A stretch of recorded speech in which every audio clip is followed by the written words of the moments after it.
నమస్కారం. ఘంటారావానికి స్వాగతం. ముందుగా ప్రధానాంశాలు. దాదాపు కొలిక్కొచ్చిన సమాచార శాఖ కమిషనర్ల ఎంపిక. చీఫ్ కమిషనర్గా హైకోర్టు న్యాయవాది వజ్జా శ్రీనివాసరావు.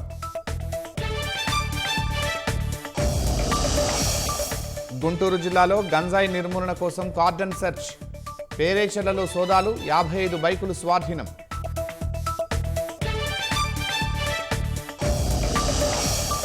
రాయచోటిలో కొనసాగుతున్న నిరసనలు.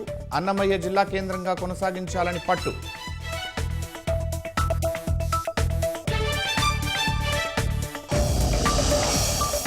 బీహార్లో పట్టాలు తప్పిన గూడ్స్ రైలు.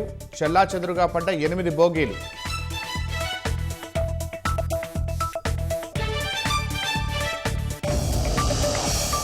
తైవాన్లో భూకంపం. రిక్టర్ స్కేలుపై 6.6 తీవ్రత నమోదు.